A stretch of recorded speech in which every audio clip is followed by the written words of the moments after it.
Bueno, parte es el pago y el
Bueno, vamos a contestar preguntas. Hoy salimos a una gira a la península de Yucatán. Vamos a estar en Yucatán, en Quintana Roo y en Campeche. Estamos reuniéndonos con comunidades y pueblos indígenas, y ese es el propósito de esta gira. Por eso contestamos preguntas hasta algún tiempo para tener oportunidad de llegar al aeropuerto. Quedamos contigo ayer. Buenos días, señor presidente. Pues ayer me quedé con una pregunta sobre lo que usted estaba mostrándonos aquí en la pantalla acerca de la reconciliación nacional y todo esto, ¿no? Pero yo quisiera preguntarle, ¿cómo es que va a convencer usted a Iván Archibaldo, a los Salazar, a la Línea, al Mencho, para que cambien su postura frente a esta cuarta transformación? ¿Y cómo será con ellos? ¿Se abrirá un diálogo? ¿Se abrirá el diálogo hacia la delincuencia organizada? Esa es una pregunta. La otra es, ¿cómo trabaja la inteligencia en este sentido de trabajar con los generadores de la violencia? Tal vez el pueblo, todos los demás estemos de acuerdo en bajar estos índices, pero ellos qué irán a hacer y ustedes cómo lo irán a tratar. Bueno, entendí la primera pregunta. Nosotros tenemos una estrategia, ayer se expuso, para garantizar la paz. Repito, consiste primero en garantizar el bienestar de la población. Incluye el que no haya corrupción, que no se asocie la autoridad con la delincuencia, que actuemos de manera coordinada, todos los que tenemos responsabilidad en garantizar la paz, que se atienda el problema de manera permanente, como lo hacemos todos los días, que se busque más presencia de agentes de la Guardia Nacional en el territorio, que se combata el consumo de drogas.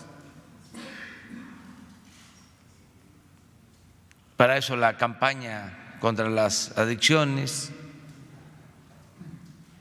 y que se fortalezcan valores en lo cultural, en lo moral, en lo espiritual. Todo esto es parte de nuestra estrategia. Otra cosa importante también es que no haya impunidad, que no se permita a nadie violar la ley, aplicar la máxima de los liberales de que al margen de la ley nada y por encima de la ley nadie. Desde luego, esta estrategia no pone por delante el uso de la fuerza. Consideramos que no debe de enfrentarse la violencia con la violencia. Eso es lo que ha causado discrepancias, son enfoques distintos. Esta es una estrategia, la nuestra, integral, que tiene como centro, como eje, el bienestar, estar bien, el que los seres humanos puedan desarrollarse y ser feliz sin dañar a nadie, sin agredir a nadie. Y para eso se busca una sociedad mejor, sobre todo atendiendo las causas que originan la violencia, problemas de desintegración familiar, falta de oportunidades de trabajo,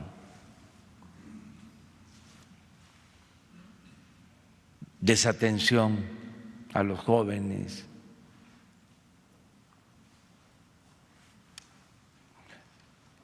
consumismo o lujos baratos, frivolidades, estilos de vida en donde lo importante es lo material. Todo eso pues es lo que estamos haciendo, y gobernando con el ejemplo creo que ayuda mucho. Es una serie de acciones. Ayuda mucho el que la autoridad dé el ejemplo de rectitud. Si hay corrupción en las autoridades, si mienten como respiran,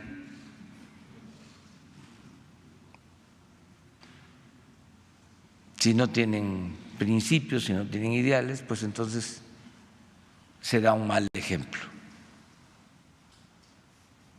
Por eso tenemos confianza de que vamos a ir resolviendo el problema. Ahora, en estos lamentables casos que hemos enfrentado, sobre todo el último, por la pérdida de vidas de niños,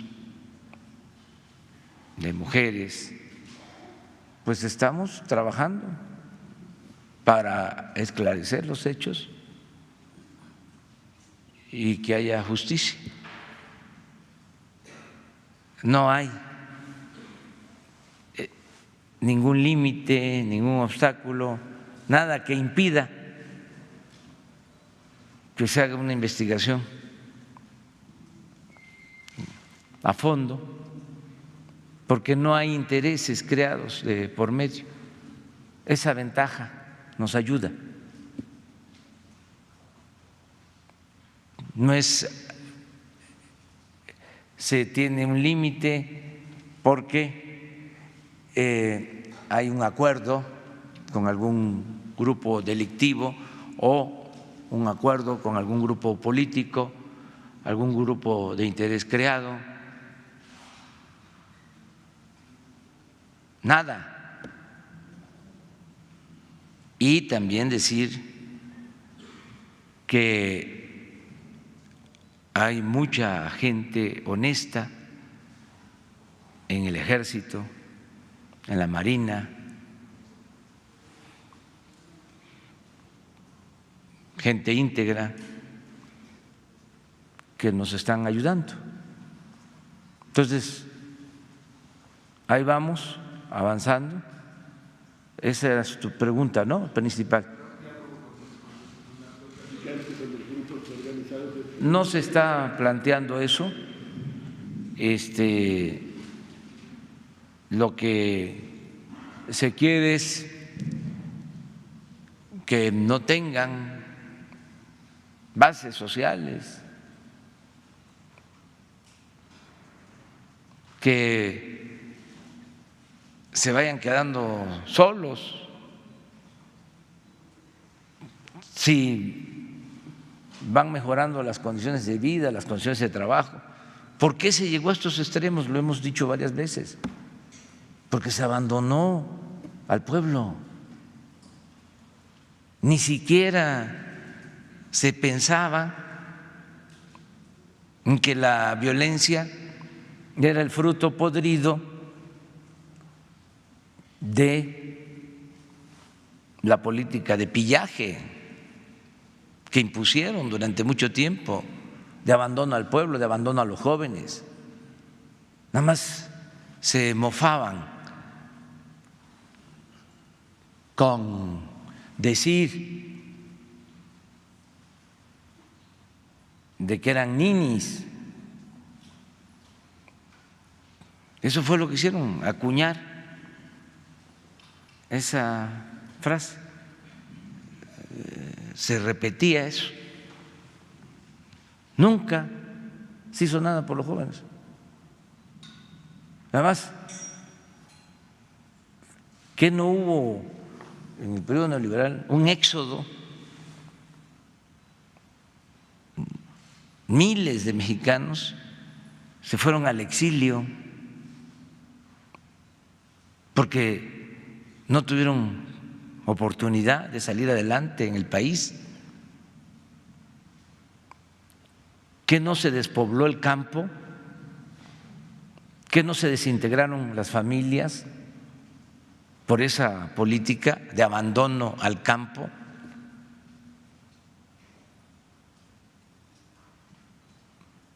Entonces, pues estamos pagando las consecuencias y tenemos que modificar ya esa política. Desde luego, hay quienes tienen una visión distinta y respetamos ese punto de vista. Nada más que el uso de la fuerza, la guerra, ya demostró que no es opción, resultó un fracaso.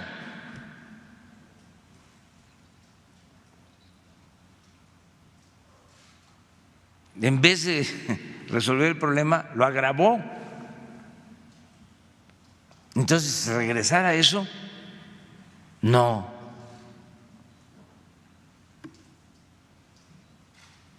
La guerra no. Tenemos que resolver el problema como lo estamos haciendo. Claro, lleva tiempo, pero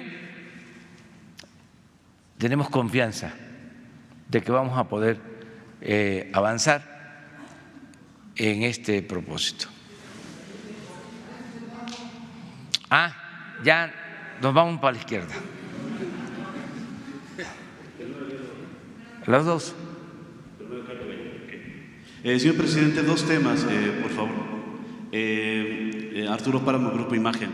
Primero, respecto a lo que está sucediendo todavía ayer en Ciudad Juárez, después del capítulo en el que se intentó tomar el orden en el penal de esa ciudad, ayer todavía continuaron las quemas de autobuses y asesinatos en esa ciudad. Entiendo que es el Cártel del Pacífico. Quisiera saber cuál es lo que está haciendo el gobierno y un poco como lo que comentaba mi compañero, ¿qué tanto se está haciendo de inteligencia para poder desactivar a estos cárteles? Y sobre el mismo tema, es el asunto del senador de Estados Unidos, Chip Roy, que ayer insistió en que se catalogue a los cárteles por parte del gobierno de Estados Unidos como organizaciones terroristas equiparables a ISIS, por ejemplo. Eso cambiaría completamente el enfoque del gobierno de Estados Unidos respecto a su actuación con el gobierno mexicano. ¿Cómo ve usted esta petición del senador a su gobierno para que catalogue a los cárteles como grupos terroristas? Bueno, decirles que hay capacidad técnica tanto en el Ejército como en la Marina, en la Guardia Nacional, hay profesionalismo y se están aplicando estrategias de investigación y hay inteligencia instrumental, equipo suficiente. No puedo decirles más. Ahí sí. Aunque la vida pública tiene que ser cada vez más pública, hay ciertas cosas que no se puede detallar tanto, ¿no? Pero ustedes que son mirones profesionales, investigadores, ya se hacen cargo de lo demás. Eso que quede también claro, ¿no? O sea, tenemos capacidad, hay profesionalismo, hay equipo suficiente de investigación, hay personal capacitado, para que no se piense de que estamos desprovistos de elementos, de conocimiento, de equipo, de personal para llevar a cabo labores de investigación. Hasta ahí. Lo otro, es muy respetable la opinión de este senador de Estados Unidos, como de cualquier otro legislador, pero nosotros tenemos una postura acorde con nuestros principios constitucionales y eso es lo que estamos haciendo. Sin balandronadas, solo recordar que somos un país libre, independiente y soberano.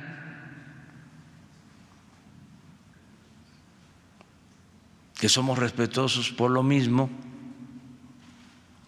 de la soberanía de otros países, de otros pueblos, no opinamos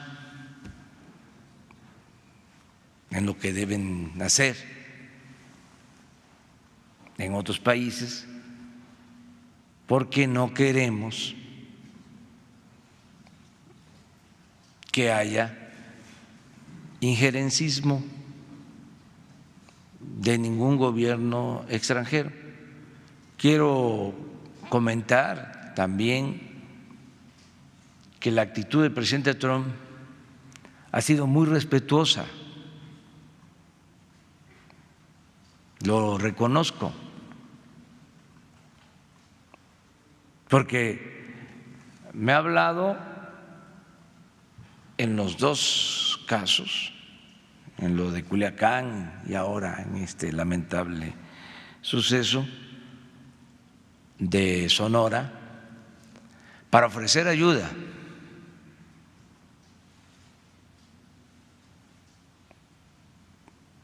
Y siempre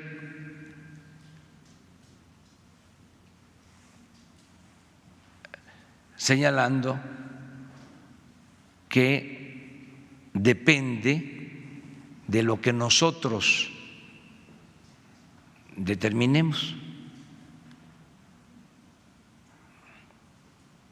Eso es importante. Van a haber quienes quieran buscar que nos confrontemos, no lo van a lograr. Para que haya pleito, cuando menos se necesitan dos. Uno no puede pelearse o buscar pleito. Segundo tema, señor presidente. El otro fue el primer tema. El segundo es, hoy en la mañana, hace menos de una hora, el INEGI volvió a sacar información respecto a la situación económica del país. Usted nos ha comentado aquí varias veces que lo que le importa a usted mucho es que la gente tenga recursos para ir a comprar lo necesario para su vida.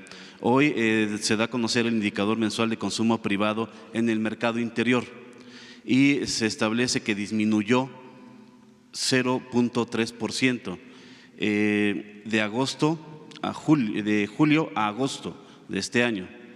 Esto ¿Cómo implica, julio, agosto? ¿Qué es eso? Sí, de julio a agosto de 2019. 2 meses Sí, sí. de medición. De hecho, viene la gráfica desde 2014, pero en este último periodo en el que se señala aquí de julio a agosto, se señala una baja de menos 0.3%. Bueno, te podría entonces, contestar. Vamos a esperar septiembre, entonces. porque en el transcurso del año ha estado básicamente lo que dice la gráfica estancado y ya es a la baja. Entonces, usted nos ha comentado aquí varias veces la intención de que la gente tenga recursos para poder llevar a cabo su vida y esto estaría indicando que en realidad están teniendo menos gasto. Pues tengo otro dato.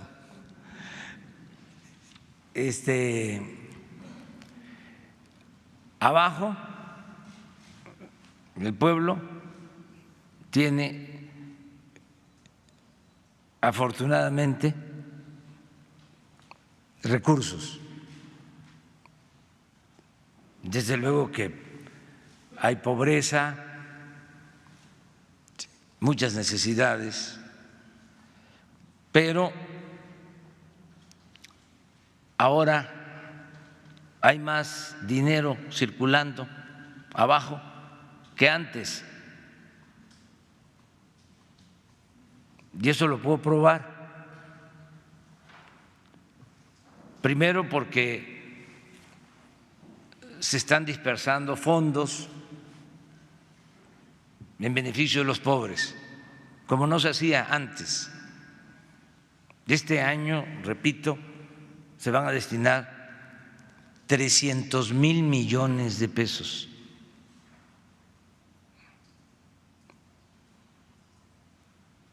Imagínense lo que es destinar 125,000 millones de pesos en pensiones para adultos mayores.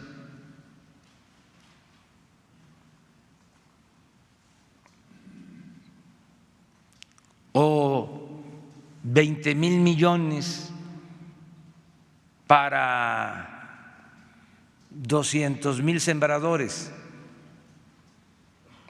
del sureste, nada más en Chiapas. 80,000 sembradores que están recibiendo un jornal de 5,000 pesos mensuales. 80,000. constante, no es empleo temporal.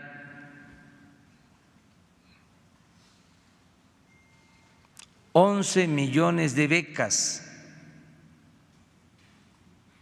65,000 millones de pesos.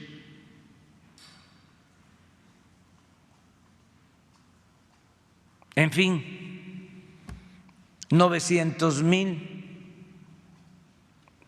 aprendices, jóvenes que son contratados, que tienen trabajo de aprendices, 900,000, recibiendo 3,600 pesos mensuales. Pero esto complementado con la llegada de remesas como nunca en la historia, desde que se mide el ingreso de lo que envían nuestros paisanos a sus familiares. Entonces tengo información de abajo, donde en las rancherías, en los pueblos, sacrificaban una res cada semana, ahora 2, porque hay un poco más de recursos. Ayer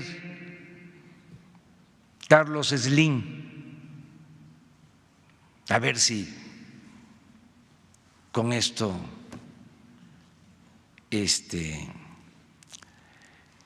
resulta suficiente para los expertos, me dice que se está incrementando el consumo de los que usan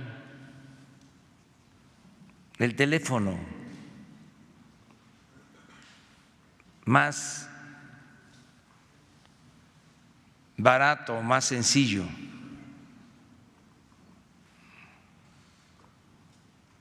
Por eso digo, tengo otros datos. Y lo que da a conocer también el INEGI, además de lo que tú señalas, es de que por 5 meses se mantiene la inflación a la baja dentro de los márgenes del Banco de México, dentro del pronóstico del Banco de México. Lo que dice el INEGI, los expertos, podría significar la reducción en las tasas de interés, pero eso es una decisión soberana, independiente del Banco de México.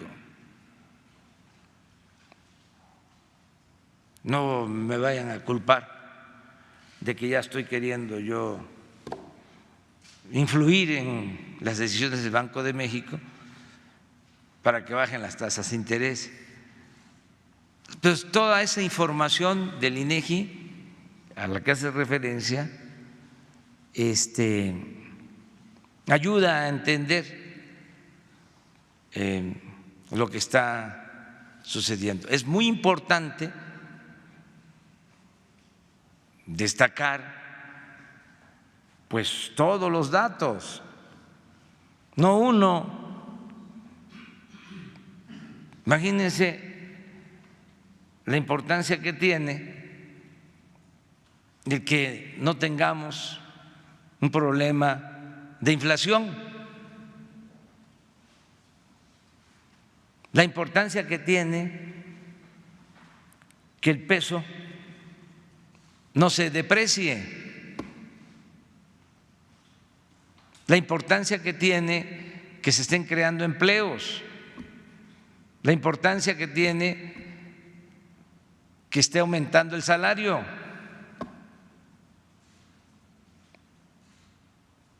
Pero bueno,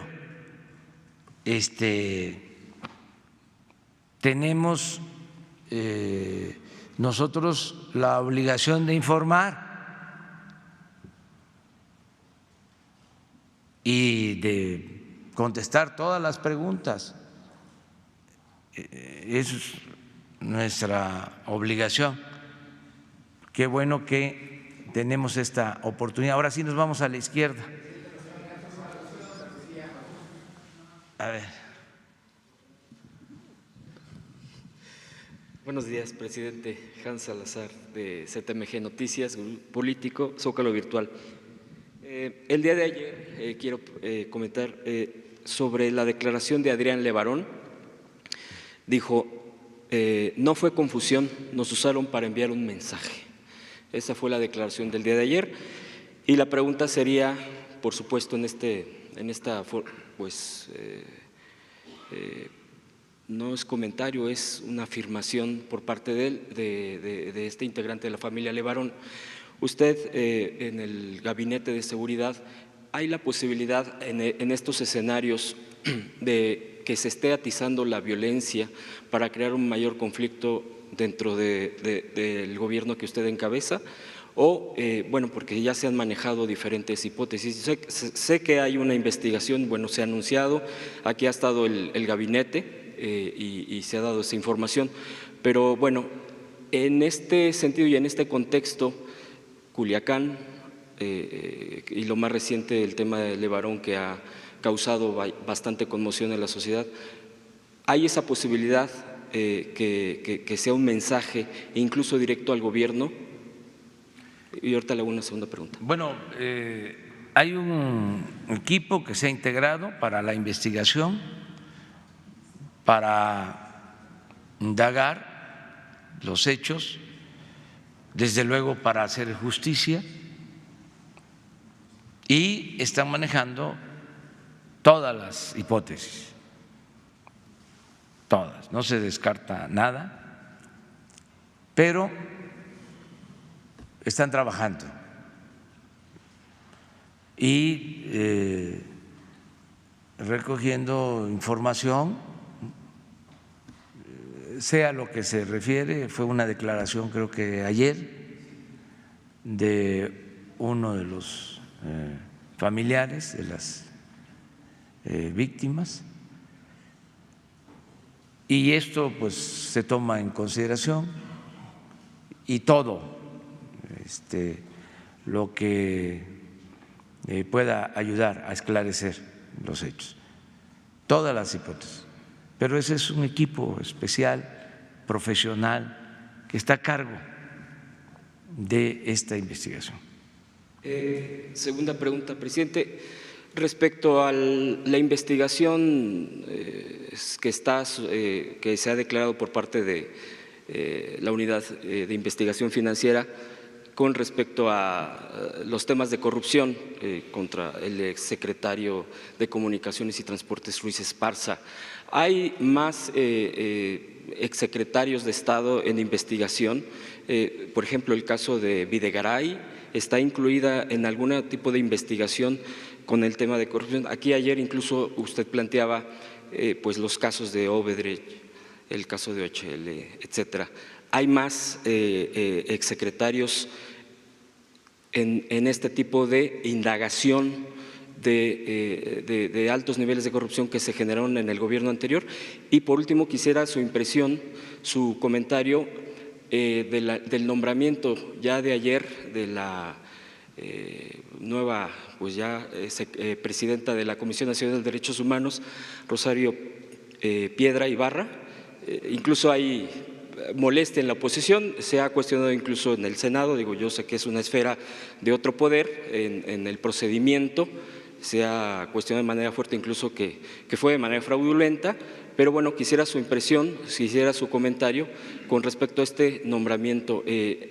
También se manejó que la línea provino de desde incluso la mañanera, bueno, de la conferencia que se le ha denominado mañanera que usted preside en este momento. Entonces, quisiera esos 2 puntos, por favor. Gracias. Acerca de lo primero, no tengo yo elementos, no hay información. Por lo regular, Santiago Nieto me presenta información sobre manejo de dinero, lo que tiene que ver con inteligencia financiera, y no me ha presentado nada sobre este caso al que hace mención, ninguno de esos casos. La verdad es que no lo he visto ahora, no hemos podido encontrarnos, pero no tengo información. Y si fuese un asunto grave, me buscaría, o sea, con urgencia, un hallazgo de pruebas sobre el lavado de dinero, pues eso no me pide una cita así normal, sino me busca de inmediato y él sabe que lo atiendo, pero no hay información sobre eso. Lo que hay es la investigación abierta sobre lo de Odebrecht, eso sí, sobre los posibles, o lo dicen los abogados, presuntos sobornos entregados a quien estaba en Pemex o iba a ocupar la dirección de Pemex o ya en funciones. Eso sí, es una investigación, pues está a cargo de la Fiscalía General de la República y tiene que pues incluir todo, como son las investigaciones. El caso de Odebrecht y de Pemex, ¿sí? Eso sí está investigándose y ya está en manos de la Fiscalía, repito. Acerca de el nombramiento del día de ayer del Senado para la presidenta de la Comisión de Derechos Humanos, lo veo bien, creo que es de justicia. Se trata de una mujer que padece por la desaparición de su hermano, hija de doña Rosario Ibarra de Piedra, fundadora de Eureka, de las mujeres que en circunstancias muy difíciles empezaron a buscar a sus hijos desaparecidos, auténticas defensoras de derechos humanos. Esto abre la posibilidad de que la Comisión de Derechos Humanos deje de ser una pantalla, un organismo alcahuete del régimen, y se profundice en las investigaciones y se acabe con la impunidad y se le dé una respuesta a los familiares de las víctimas. Entonces sí, estoy contento con esta decisión. Lo demás, pues es normal que los conservadores pues no quieran que esto suceda. Ellos quisieran tener ahí a gente disciplinada, a modo, como ha sucedido en todo el periodo neoliberal, como sucedió en todo el periodo neoliberal. Puro especialista, experto, doctores, graduados en universidades famosas de México y del extranjero, que se distinguían por cobrar bastante por su de especialidad, profesionalismo, pues tenían que recibir muy buenos sueldos, pero al mismo tiempo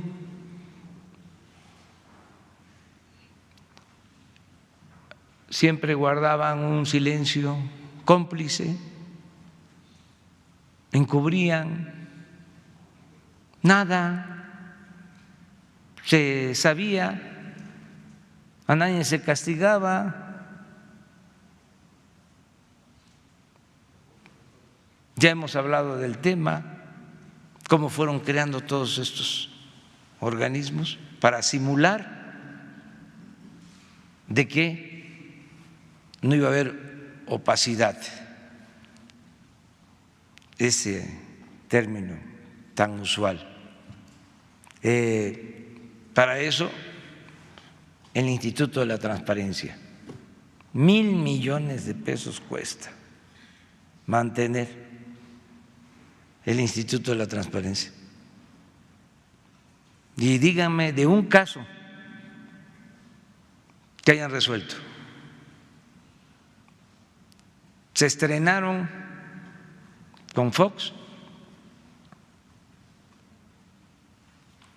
declarando que no se podían dar a conocer los nombres de los beneficiados con las condonaciones de impuestos. El Instituto de la Transparencia. Y luego, en el caso de Odebrecht, también llegaron a declarar que era información reservada. Y en el caso de la Comisión de Derechos Humanos, a ver, ayúdenme a recordar algo.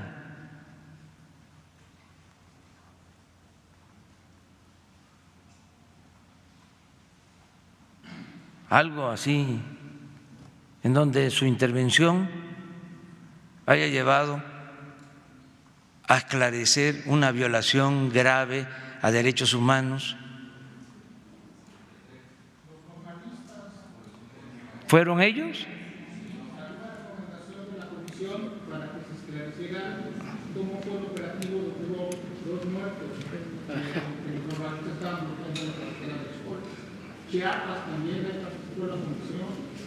Ah, puede ser.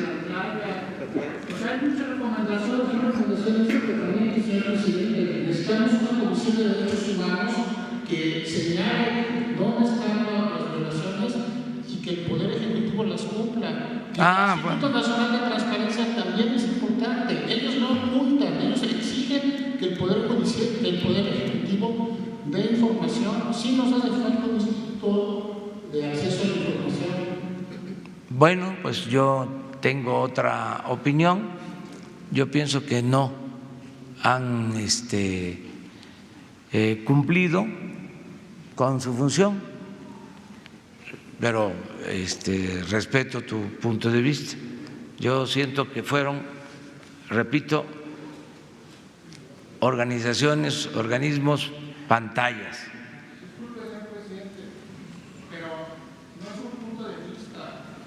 La creación del Instituto Nacional de Acceso a la Información, la creación de la Comisión Nacional de Derechos Humanos son producto de un proceso legislativo.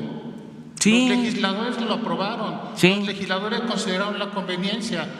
Creo que es muy peligroso querer dar un paso atrás para que no tengamos transparencia, para que no tengamos instituciones de derechos humanos que velen por los derechos humanos. No es un punto de vista, señor presidente. Pero yo no estoy planteando la desaparición. Yo lo que estoy planteando es de que no han funcionado o no han ayudado para que no se violen derechos humanos, para que no haya corrupción. Han guardado silencio.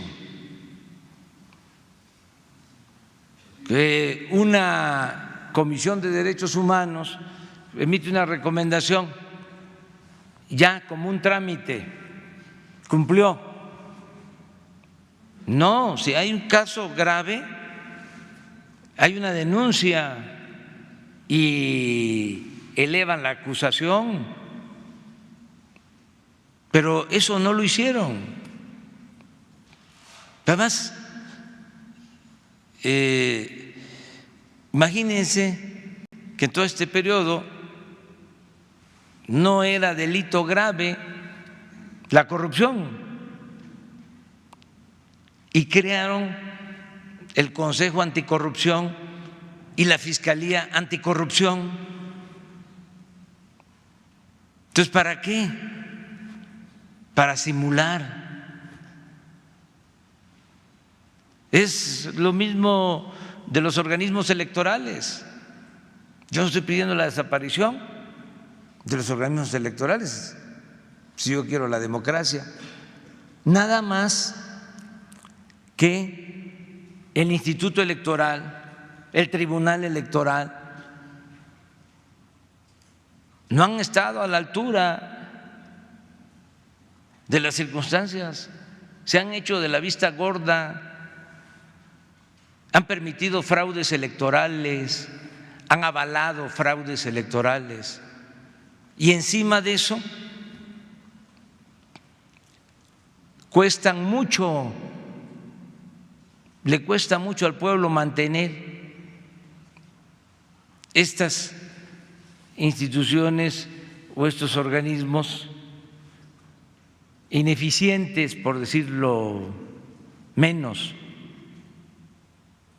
Entonces, eso es lo que debemos de replantearnos. Ya basta de simular, ya basta de engañar, ya es tiempo de los cambios y afortunadamente en este caso de la Comisión de Derechos Humanos llega alguien afectado de manera directa y yo espero, lo deseo con toda mi alma, que se profundicen las investigaciones y haya justicia. Eso es lo que deseo. Hubo 503 recomendaciones emitidas por la CNDH desde su creación hasta el 1 de enero de 2018. Más bien, sí trabajaba, los que no cumplían las recomendaciones eran las autoridades. Sí, pero ¿por qué se callaban? Es que son 503 recomendaciones. Sí, por eso. Te envío una recomendación. Ya cumplí con el trámite. Era nada más para eso. Hay defensores de derechos humanos cooptados por el crimen organizado, incluso persiguen a periodistas como Carlos Domínguez. Allá en Tamaulipas hay un defensor de derechos humanos cooptado por los Zetas y les están pagando $10,000. ¿Esos son los luchadores sociales que quieren? Sí, pero es un buen tema, o sea, y tratarlo para que ya no continúe la simulación. Miren, este régimen que tiene como antecedente como origen del porfiriato, el régimen que está a punto de desaparecer, heredó del porfiriato el arte de la simulación. Porfirio Díaz era el maestro de la simulación. Se respetaban las leyes en la forma y se violaban en el fondo. ¿Saben en dónde se descubrió más esta práctica de simulación? Cuando se empezaron a analizar los archivos. Ahí es donde se encuentra el telegrama del mátalos en caliente. Pero en lo público era otra cosa. Entonces, eso continuó y eso tiene que desaparecer. Nada de simulación, nada de engañar.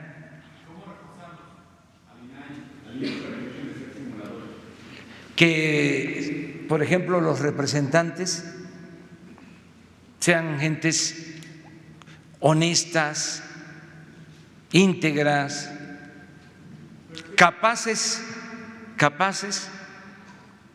de presentar su renuncia. Pero es que el INAI, la CNDH, el INE no tienen dientes para morder, no están sus facultades de sancionar si no se cumplen, por ejemplo, las recomendaciones de la CNDH. La comisión no tiene dientes para sancionar o hacer algo más. No, pero es una institución. Imagínense que el presidente de la Comisión de Derechos Humanos pida ir a Naciones Unidas a denunciar al presidente de la República por ocultar información sobre violaciones de derechos humanos o de no colaborar en la investigación, de esconder información como lo hacían. No tiene dientes. Eso depende. Imagínense una institución, presidente de la Comisión de Derechos Humanos. Depende de la persona. Pero aquí es interesante que se sepa. Los sueldos, 200,000 pesos, 300,000 pesos.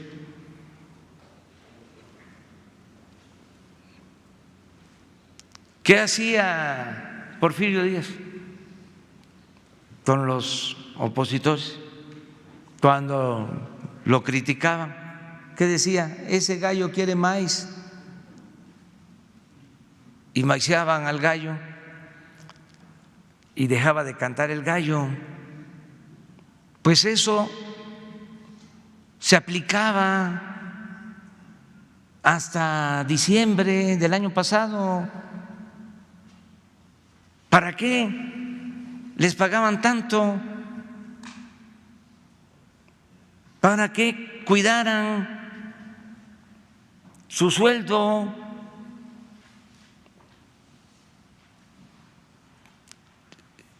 Los atendían muy bien, los callaban.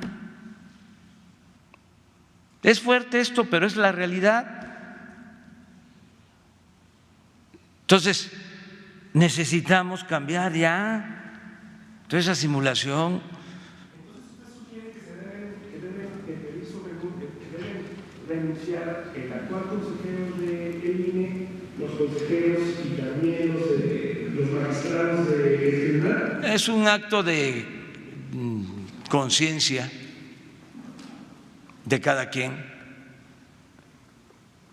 pero desde el nombramiento, ¿cómo se nombraba al Consejo del INE o al Tribunal Electoral? El Congreso, cuotas. Yo les puedo probar que antes de que los eligieran, yo ya sabía cuántos para un partido, cuántos para otro. Entonces, así pues actúan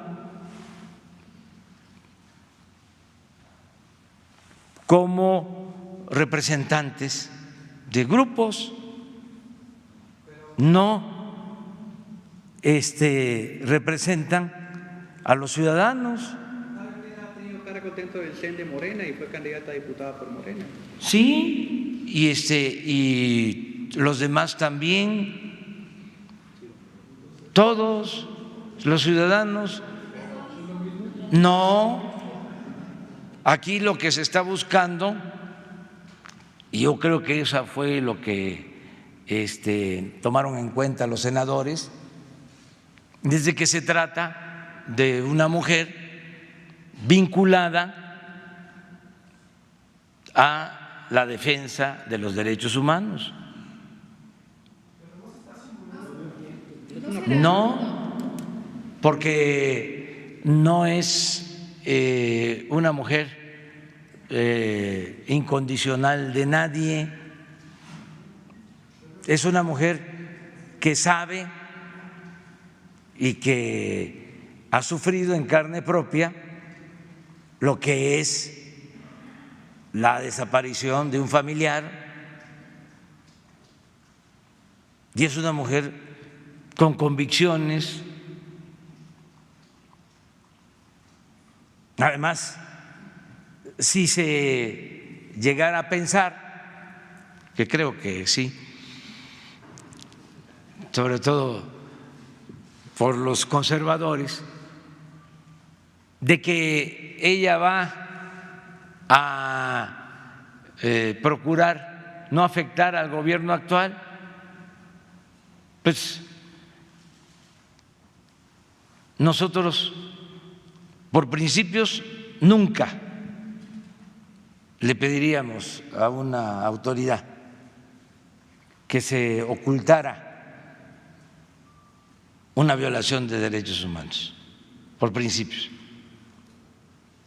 Nosotros no queremos incondicionales en nada. Lo que queremos es que haya justicia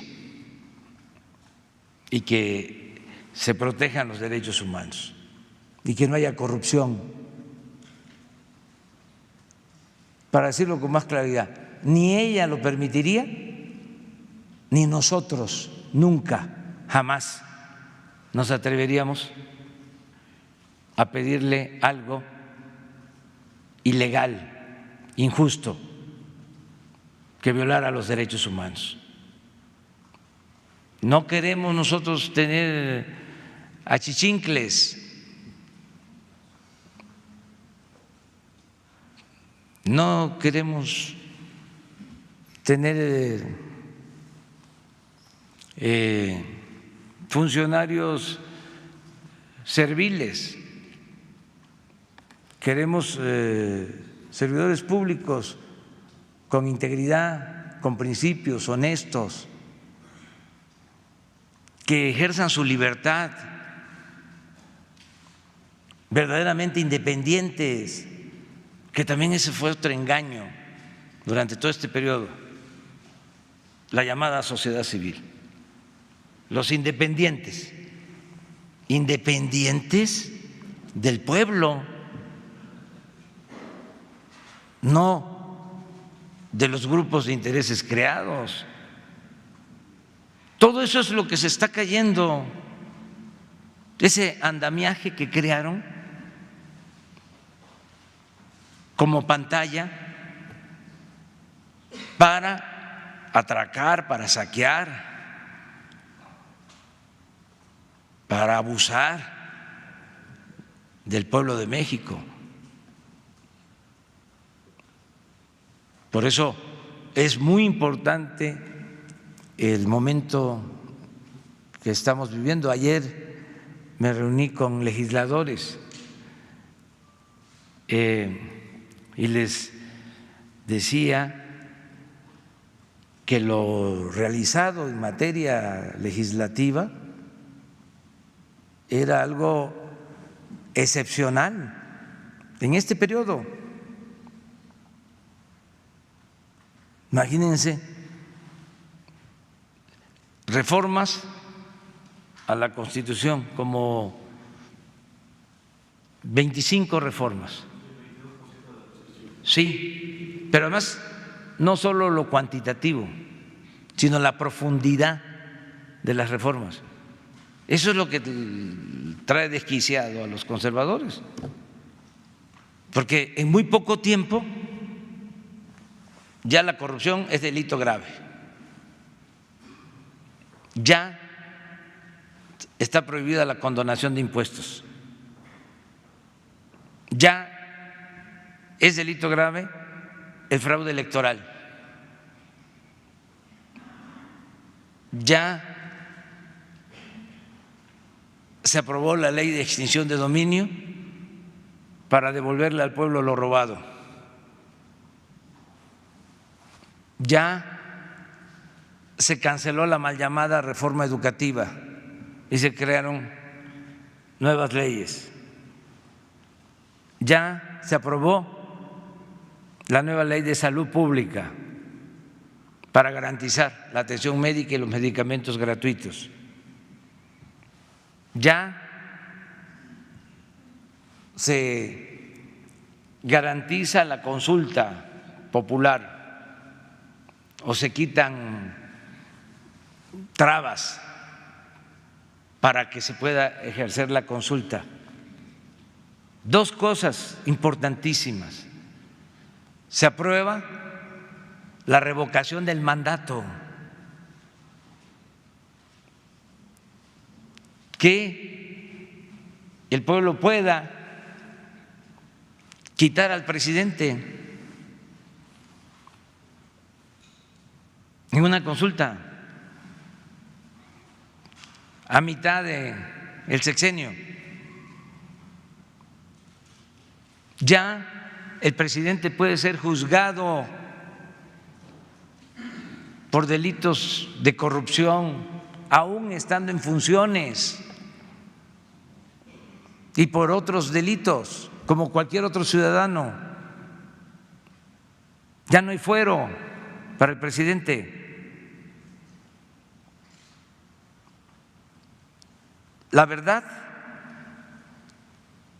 un gran avance. ¿Cómo le van a hacer? Toco madera. Si regresaran,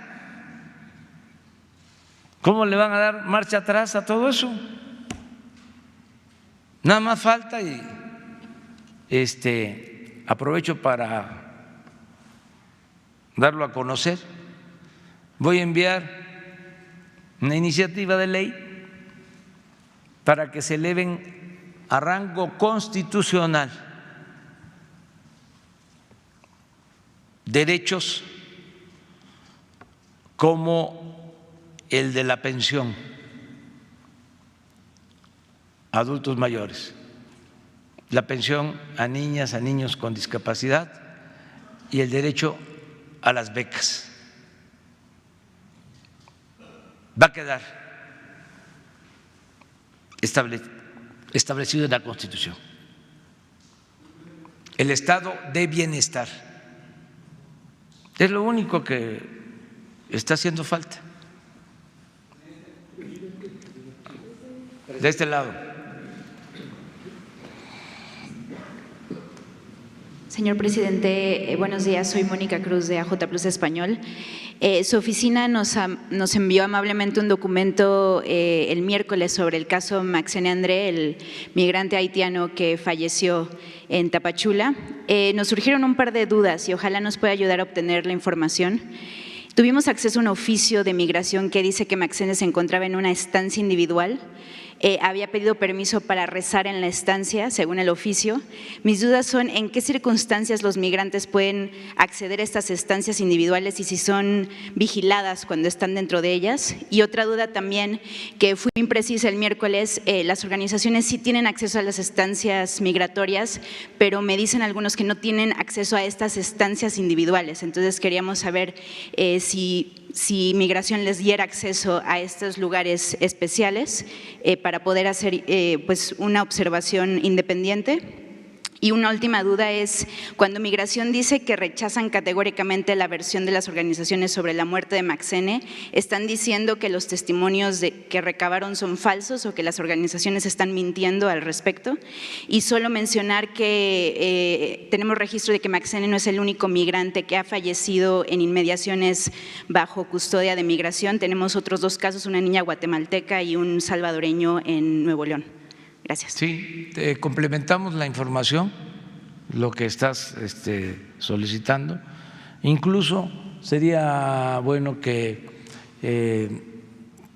te atienda el director de Migración, Francisco Garduño, él personalmente, ¿sí? Para que te aclare sobre esto. Gracias.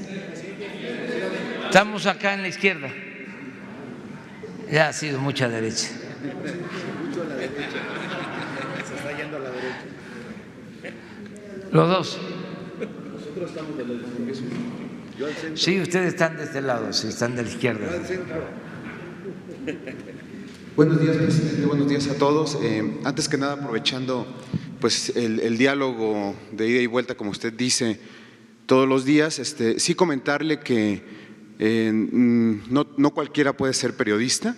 Se requieren principalmente 4 perfiles, 4 características. Una, tener rigor en información, ser sensible a los problemas que aquejan a la ciudadanía, investigar y sobre todo publicar lo que alguien no quiere que se publique, sea de la 4T o sea de cualquier gobierno. Eso es solamente para comentárselo, presidente. Mis preguntas son en 2 sentidos, una del tema ambiental y otra del tema de seguridad. Estuvimos revisando la manera como fueron desplegados los guardias nacionales en el país. Mi pregunta es si su gobierno está abierto a revisar la manera o los criterios de despliegue, porque no queda claro cómo estados como Sinaloa, como Sonora, como Chihuahua, que evidentemente estamos viendo que son dominados por el crimen, están en los lugares 16, 17, 18 en cuanto al número de despliegue de Guardia Nacional. Y aquí el criterio fue dividir los guardias que fueron enviados por el número de habitantes, que es el criterio que utiliza la ONU para este tipo de cuestiones. Entonces, ¿está abierto su gobierno a que se revisen los criterios de despliegue de la Guardia Nacional? Y en ese mismo sentido, tuvimos pues hace un par de días la oportunidad de tener aquí al secretario de Seguridad Pública, a Alfonso Durazo. Lo vimos realmente muy minado, con la mirada baja, con la voz baja, perturbado, esquivo, digamos, ya no es el Alfonso Durazo de los primeros meses. Incluso más allá de las responsabilidades que pueden ser polémicas, más allá de eso, por cuestión personal, digamos, por lo trastocado que está este funcionario, ¿usted pensaría en quitarlo del cargo? Bueno, mire, esto último, ¿no? Porque si no se me pasaría. Pues yo veo muy bien a Alfonso Durazo, fortachón, y con ánimo. Miren, nosotros nos fortalecemos porque estamos actuando con principios, con ideales. La fortaleza dimana de la moral. La política es un imperativo ético. Cuando se tiene la moral en alto, se resiste cualquier circunstancia, por difícil que sea. Además, el que se aflige se afloja. Aquí hay que tener aplomo, y ese aplomo lo da la causa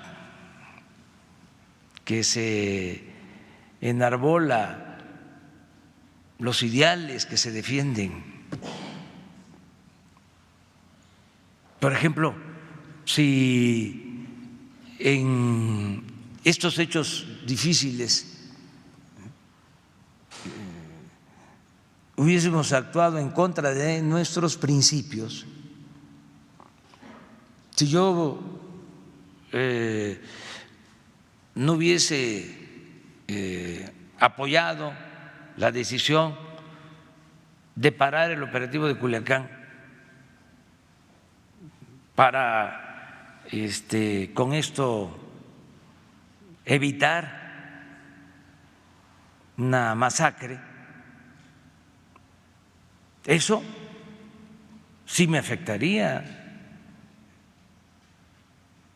El actuar de manera irracional, es decir, nos importa detener a sangre y fuego a este presunto delincuente, pase lo que pase, porque tenemos que hacer valer la fuerza, el Estado de Derecho, que sepan que no nos va a temblar la mano. Y por una actitud autoritaria, irracional, irresponsable, se pierde la vida de gente inocente, pues eso sí, nos tumba. ¿Cómo voy a dar aquí la cara?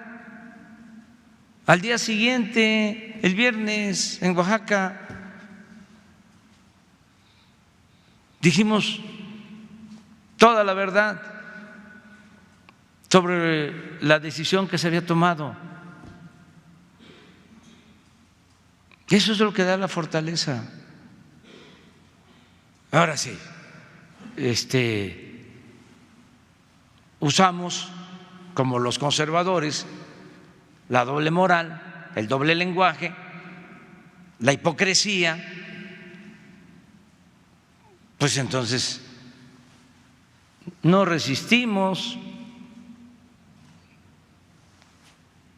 ni políticamente ni emocionalmente. Entonces, esa es una apreciación.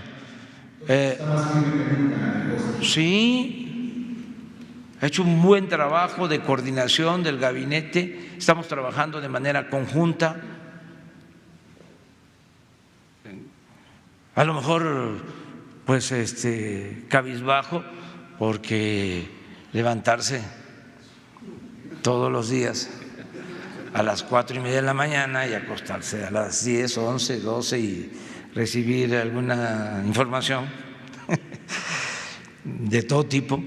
Por lo que pasa en el país también. Por lo que pasa en el país, sí. Pero todos tenemos mucha fuerza de voluntad y ya estoy por hacerme mi chequeo médico para que los de transparencia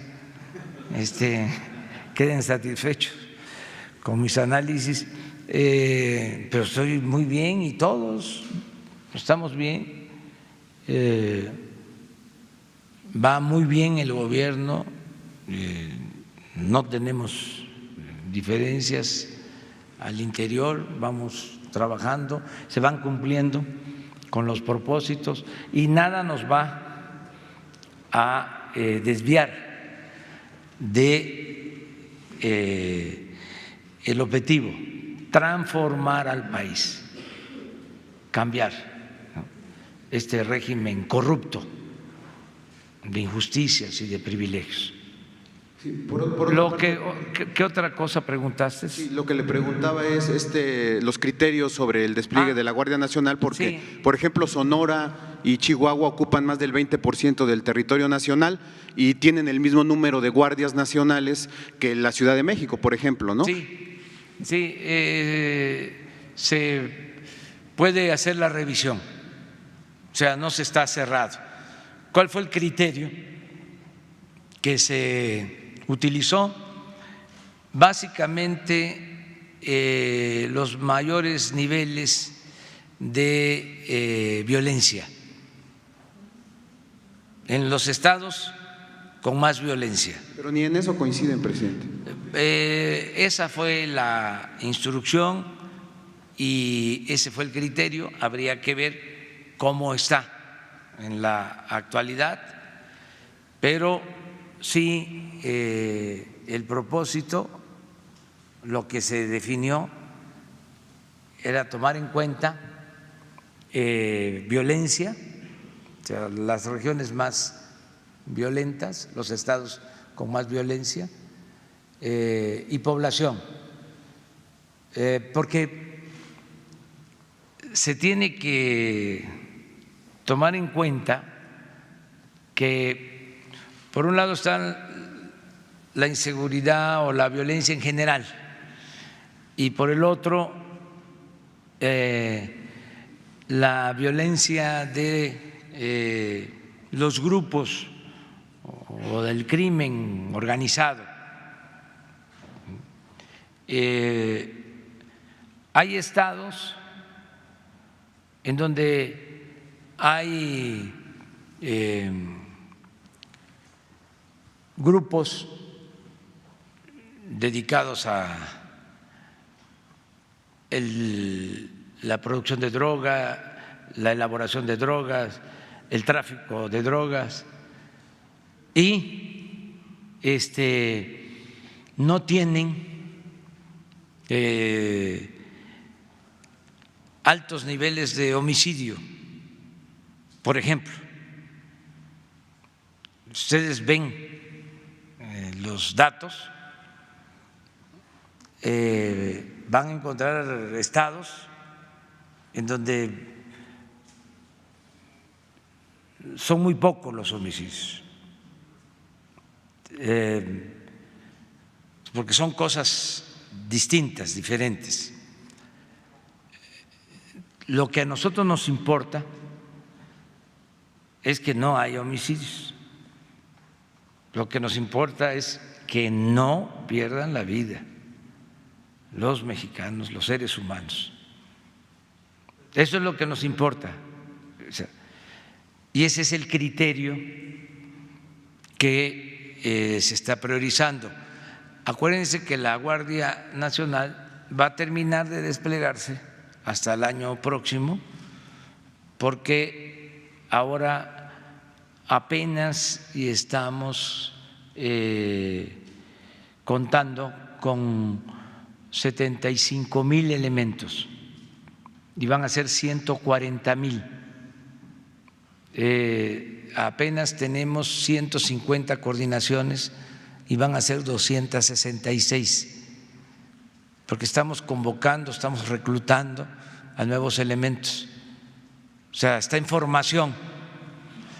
Pero los que ya se tienen, el criterio fue mandarlos a donde tenemos más incidencia delictiva, sobre todo en homicidios.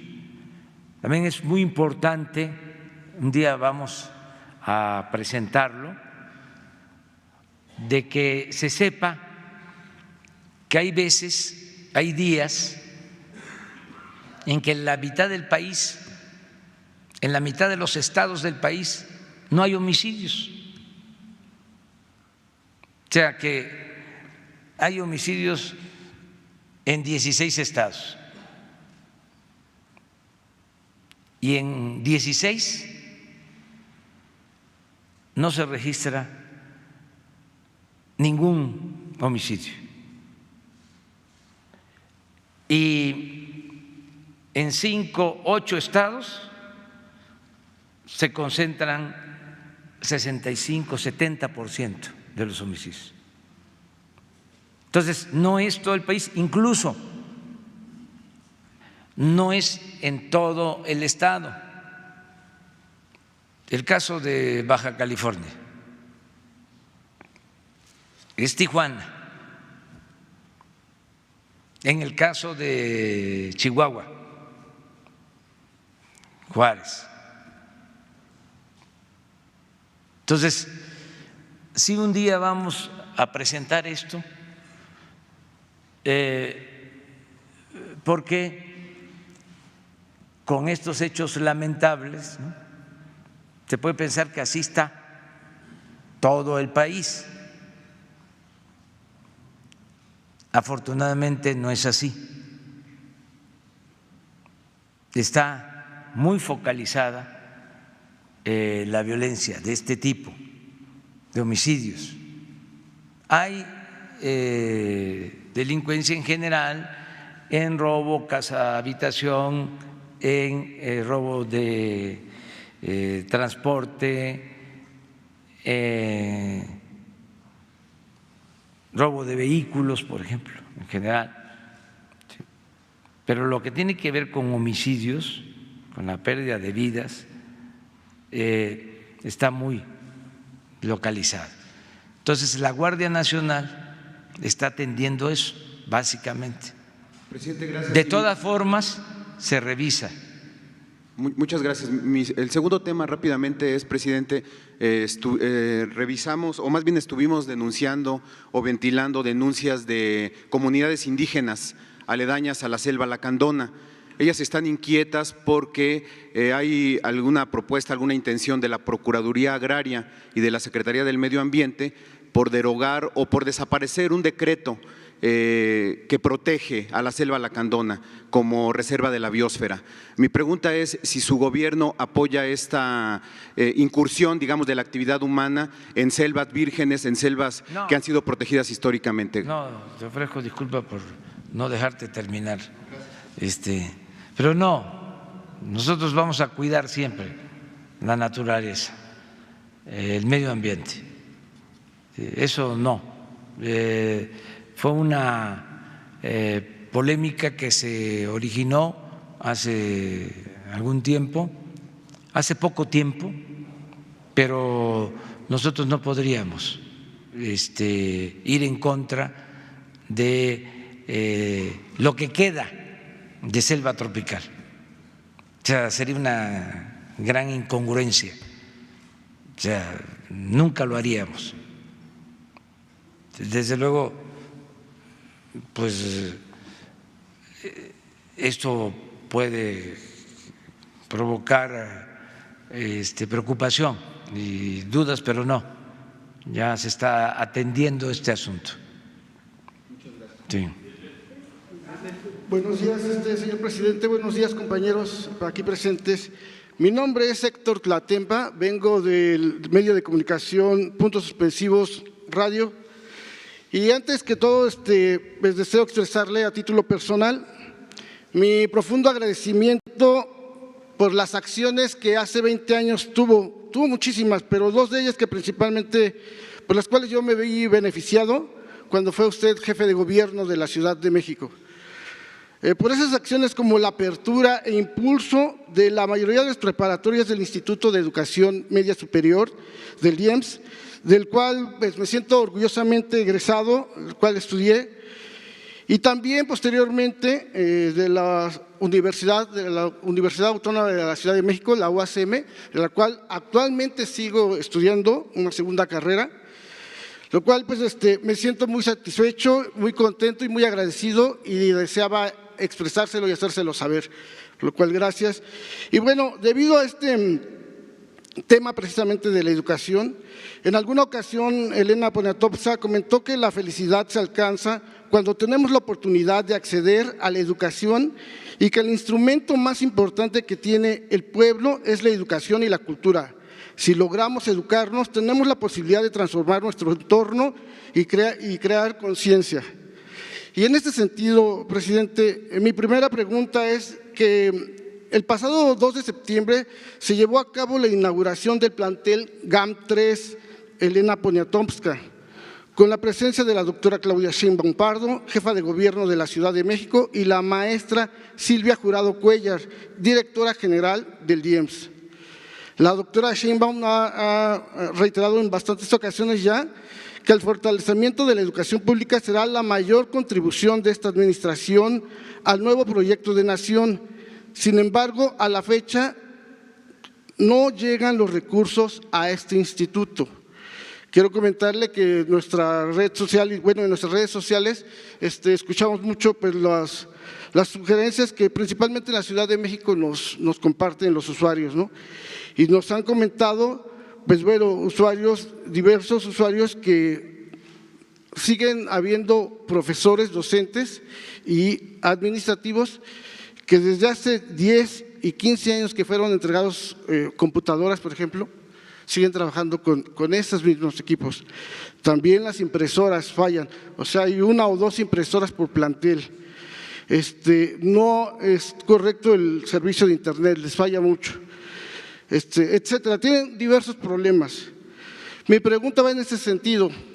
¿De qué forma, ya que usted y ha sido un principal promotor de la educación, de qué forma se está usted asegurando que el apoyo a los IEMS llegue verdaderamente? Porque ya estamos casi a un año de que está la doctora. Esa sería mi primera pregunta y si me permite ahorita una segunda. Bueno, pues ya nos escucharon en el gobierno de la Ciudad de México y van a dar respuesta, estoy seguro. ¿De qué manera, preguntas, se puede mejorar la educación y que se cumplan todos los programas? Pues dándole seguimiento a todos los programas y participando como lo hacemos en esta rueda de prensa, en este diálogo, denunciando, exponiendo los problemas, que todos ayudemos a empujar el elefante, que todos ayudemos a eso, porque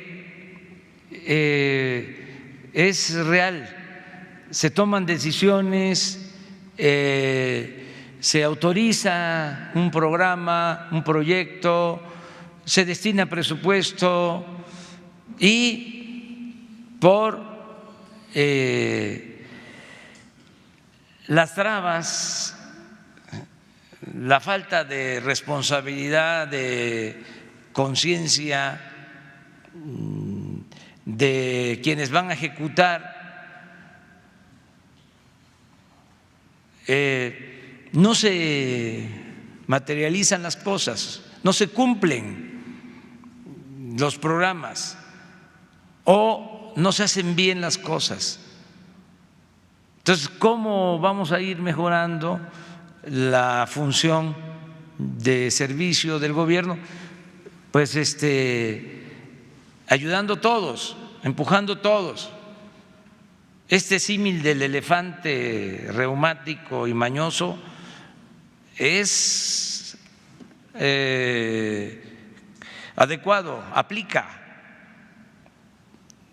Es que se creó también por lo mismo un aparato burocrático enorme, oneroso.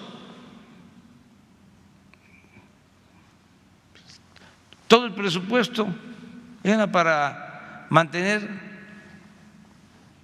el aparato burocrático. Un gobierno mantenido y bueno para nada.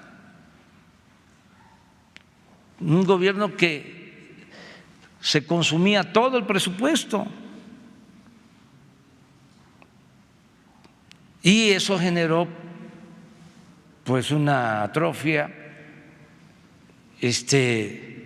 No está el gobierno preparado, hecho, estamos en ese proceso para que sea eficiente, atienda a la gente, se cumplan los compromisos, que no queden las cosas solo en palabras, hechos, no palabras, pero de que va a caminar el elefante, va a caminar, aunque es un cuerpo de avance lento.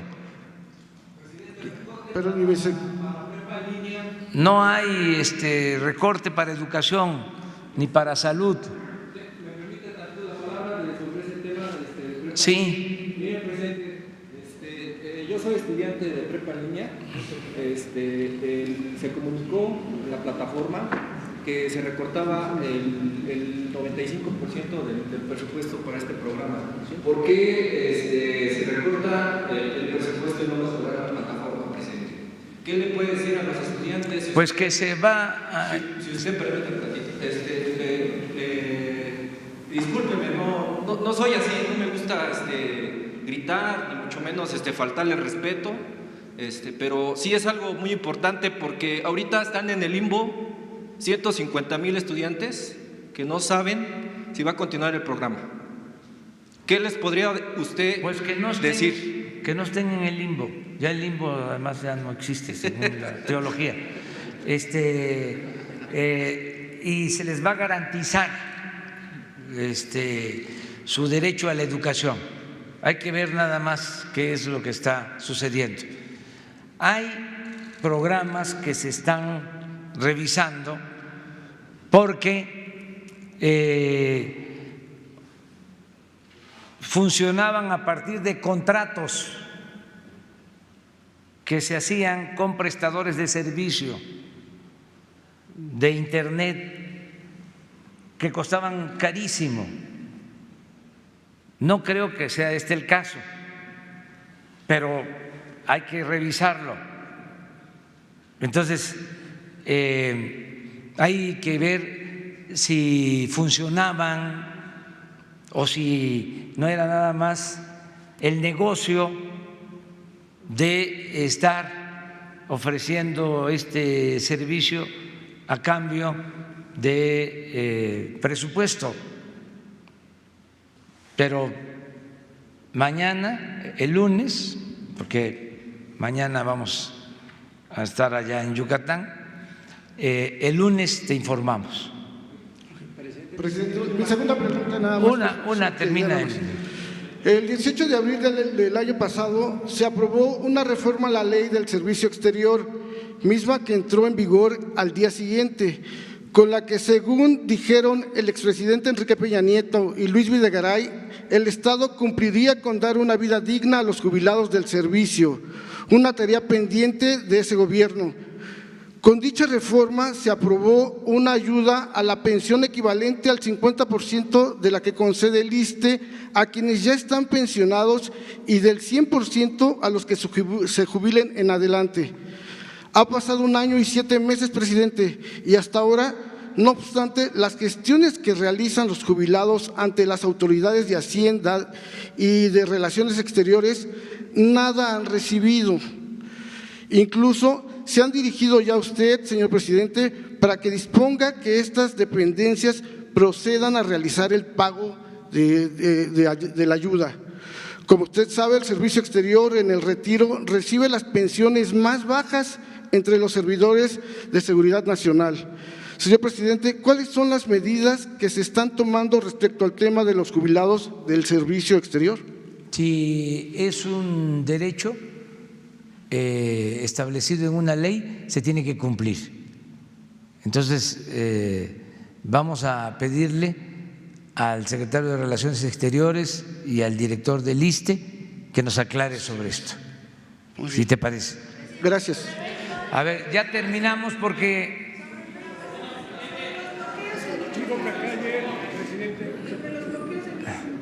Presidente, buenos días. Marco Antonio Olvera, de Bajo Palabra. Ayer se llevó a cabo la votación para quitar el bloqueo a Cuba. Ucrania y Colombia se abstuvieron. Israel, Estados Unidos y Brasil estuvieron en contra y obviamente México estuvo a favor. ¿Qué me puede decir al respecto? Y enseguida le formulo otra pregunta, por favor.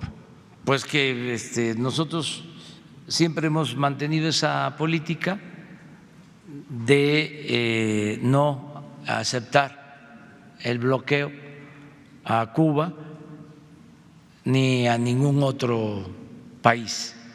No estamos a favor de esas sanciones. Es parte de la tradición de nuestra política exterior. Entonces, si se votó en ese sentido, si nuestra representación votó en ese sentido, actuaron acorde con nuestra política exterior. Y la segunda pregunta, presidente, su gobierno va a entregar a 8.5 millones de personas mayores 2.550 pesos bimestralmente. Sin embargo, actualmente la transnacional Walmart y la mexicana Soriana tiene en sus tiendas donde vende sus productos a 10,000 personas de la tercera edad, donde únicamente les entregan un delantal para que puedan trabajar de 8 a 10 horas con un sueldo 0 pesos. Estas personas en épocas navideñas ganan entre 100 y 200 pesos en la Navidad o cuando se acercan estas temporadas altas, y en temporadas bajas pues apenas si ganan 30 o 50 pesos diarios. Además, hay entre 2.5 millones de personas que están en el limbo, no tienen acceso a ninguna pensión y tampoco han alcanzado todavía el presupuesto que usted les otorga bimestralmente de su proyecto de gobierno. ¿Qué van a hacer con estas empresas, presidente? Porque, sobre todo Walmart, que está obligada a pagar sueldos altísimos en relación con lo que se paga aquí en México, en Estados Unidos, y que aquí finalmente vienen a violentar los derechos de los trabajadores, y su gobierno siempre ha defendido esta parte, este frente. Y además, pues son personas que ya están grandes y que son el tronco de la sabiduría de este país que tenemos ahora. ¿Qué va a hacer su gobierno con los abusos de estas empresas? Que además Walmart obtuvo 68 mil millones de pesos de ganancias nada más el año pasado y 38,000 la mexicana Soriana. Bueno, dos cosas. La pensión adultos mayores es universal, es para todos. Para adultos mayores, pobres y ricos, porque es una recompensa al adulto mayor por su trabajo, por lo que ha aportado al desarrollo del país. Aunque tengan recursos económicos, tienen ese derecho y es para todos. Esto incluye a jubilados, a pensionados del ISSSTE, del Seguro, a todos, 8 millones o un poco más de adultos mayores que están recibiendo ya este apoyo. Aprovecho para decirles a los adultos mayores que tienen esta pensión que va a ir aumentando de acuerdo a la inflación, ya que ya va a ser un poco más el año próximo, ya no los 2.550 bimestrales, sino va a aumentar de acuerdo a la inflación. Es algo que estamos ahora gestionando para el nuevo presupuesto del 2020. Lo otro que planteas tiene que ver con la justicia laboral. Y se debe de presentar una denuncia por no pagar un derecho justo. Digo, por no pagar un salario justo y que no se den las prestaciones. Eso lo pueden hacer. Incluso hasta la Secretaría del Trabajo puede intervenir. Seguramente te van a buscar de la Secretaría del Trabajo, Luisa María Alcalde. Presidente, eso está más que evidente. No, yo no estoy diciendo que es su gobierno. Eso se ha venido haciendo desde sexenios anteriores. Llevan prácticamente 10 años esas personas, porque antes quien fungían como cerillos eran los chicos menores de edad y que tenían tiempo después del colegio a ganarse unos pesos. Lo hacían como divertimento quizá, pero hoy esas personas de verdad que viene una situación paupérrima, están enfermos, no tienen acceso a ningún tipo de seguro, no tienen ni para medicinas y es la violación del grupo Walmart en nuestro territorio. Yo creo que en México se deben de aceptar las inversiones extranjeras, pero no permitir los abusos. Bueno, con lo que estás denunciando, tiene que intervenir la Secretaría del Trabajo. Va a intervenir la Secretaría del Trabajo. Pero lo más importante de todo es que ya se hizo la denuncia aquí, ya se sabe que puede existir, para no sentenciar a priori, esta gran injusticia en contra de adultos mayores de parte de Walmart. Ya va a intervenir la Secretaría del Trabajo porque todos los seres humanos tienen derecho y el derecho a un salario justo es un derecho consagrado en la Constitución. Pero además, ayer, antier, hablamos del Código de Ética de las empresas. Walmart creo que pertenece o debe estar en esta agrupación de Estados Unidos que suscribió el Código de Ética al que hemos hecho referencia, en donde se le pide a los empresarios que no solo tengan como objetivo la utilidad, la ganancia, sino que se le dé una atención justa a sus trabajadores.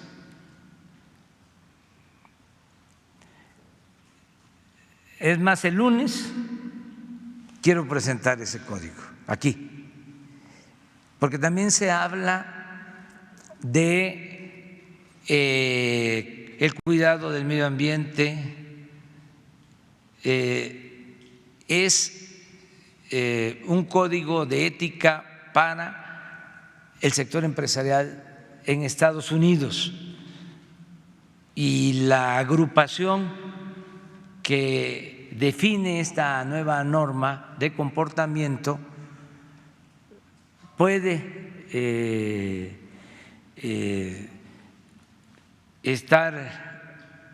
en ella puede estar afiliada Walmart. Entonces vamos a verlo. Walmart fue sancionada hace 10 años en Estados Unidos. Sí. Por sobornos, inclusive estaba metido Graco Ramírez. Sí, pero ese es otro asunto. Pero vamos a ver esto, porque yo estoy seguro, o sea, que sin necesidad de denuncia, aunque puede proceder, nos están escuchando los directivos de Walmart y a lo mejor de esta forma se hace justicia. Vamos a esperar. Me tengo que ir porque si no, no llegue. ¿Qué les pedirían los normalistas que tienen ya 4 días se bloquean las vías de Michoacán. Pues que se dialogue, que está abierto el gobierno a dialogar, que no se afecte a terceros y que nosotros no somos represores como eran los de antes, pero que al mismo tiempo se requiere que todos actuemos en forma responsable, que nos portemos bien, todos a portarnos bien. Muy bien, gracias.